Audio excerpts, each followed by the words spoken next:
Je réponds à plusieurs questions qui sont entrées, surtout suite à une chronique l'an passé où est-ce qu'on faisait le tour des calibres qui étaient disponibles pour la chasse au petit gibier. Cette saison-ci aussi, il y a plusieurs questions qui rentrent, à savoir si je possède déjà un fusil de calibre 12 et que je ne veux pas faire l'acquisition d'autres calibres parce que ça ne me tente pas nécessairement ou que j'en ai pas le moyen. Est-ce que je peux utiliser mon fusil de calibre 12 pour la chasse au petit gibier? Bien évidemment, la réponse, c'est oui. Il y a quelques petites préoccupations, quelques petites choses auxquelles je vais faire attention. Par contre, entre autres, dans mon choix de munitions.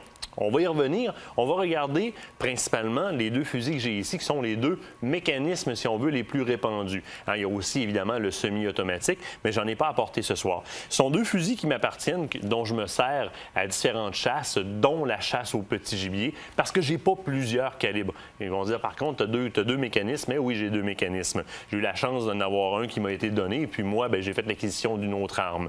Dans un premier temps, le fusil à pompe, qui est une très bonne machine, un mécanisme qui est reconnu, souvent muni d'un canon qui est plus long que l'autre fusil que j'ai en main ici.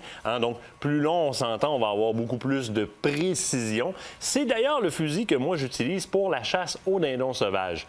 Vous voyez, sur l'embout, l'étranglement qui est présent, c'est un étranglement qui est typique au dindon sauvage, qui est vendu sous cette appellation-là. C'est un étranglement qui est extra plein, donc qui va grouper énormément mes plombs.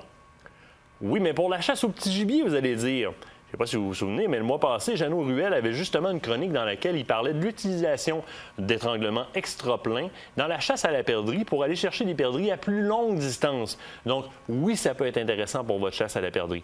Par contre, ici, j'ai seulement qu'un canon, donc ça me donne seulement qu'une option. Alors, si j'ai un tir rapproché à faire, ça peut être un problème. Si, par exemple, je manquerais ma cible, je ne tirerais pas strictement dans la tête, eh bien, je vais faire immédiatement sur le champ une terrine de perdrix. C'est ça qui va se passer. Alors, va pour le canon, pas le canon, mais le fusil à pompe, qui est très applicable.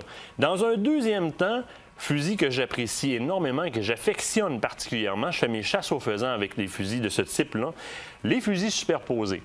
Bon, très bonne arme, canon plus court par contre, mais c'est très à propos parce que souvent au petit gibier, je ne suis pas à longue distance, je suis plutôt à courte distance. L'autre avantage que me propose le fusil superposé comme ça, bien évidemment, c'est d'avoir deux canons. Ce que ça veut dire, c'est que je peux faire un choix d'étranglement différent en bas et en haut. Ayant un sélecteur de canon qui est situé à l'arrière ici, eh bien, je peux sur le champ décider de tirer en bas en premier ou en haut en premier, dépendamment du tir que je vais avoir effectué. Situation typique, ça m'arrive, ça vous arrive souvent aussi. Premier tir, on manque l'animal s'éloigne. Deuxième tir, j'ai besoin d'un peu plus de précision parce que l'animal est rendu à plus grande distance.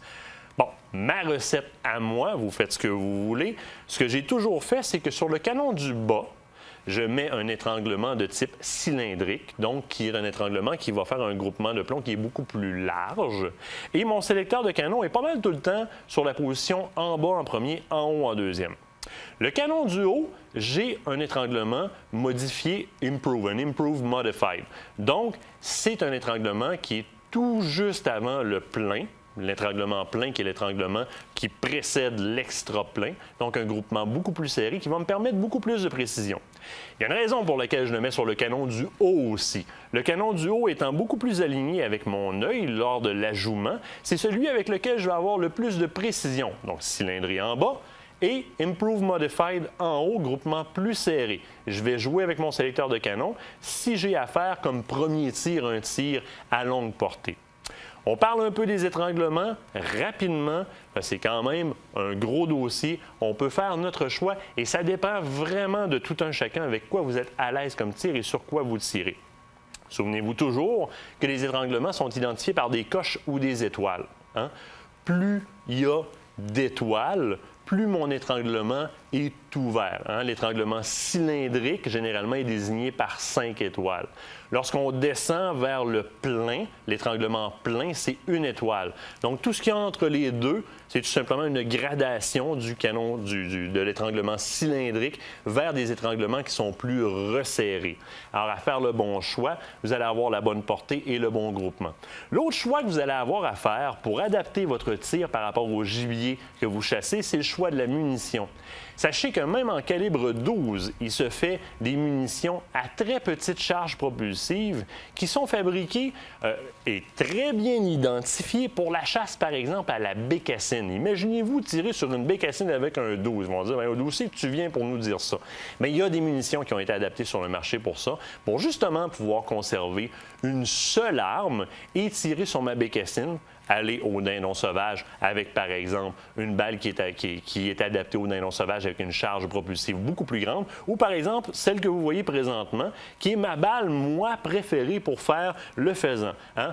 Une balle, donc une cartouche 6, quand même relativement puissante, donc entre deux. Je pourrais aussi faire mon pigeon d'argile avec. Par contre, je vais souvent vers de la Challenger qui me coûte un petit peu moins cher. Donc, ajustez vos étranglements, faites le choix du bon étranglement, faites le choix d'une munition qui s'applique à l'animal sur lequel vous voulez tirer et non, vous ne ferez pas de carnage à la chasse au petit gibier avec un 12. Il ne restera qu'à viser la bonne chose, la tête. Le reste, n'oubliez pas, c'est une très bonne façon de faire de la terrine, mais généralement, vous allez recracher un petit peu de plomb en mangeant. On vise juste, on fait les bons choix. On se quitte le temps d'une pause. Après la pause, on est sur le terrain avec Suzanne Nature. On vous parle d'aune.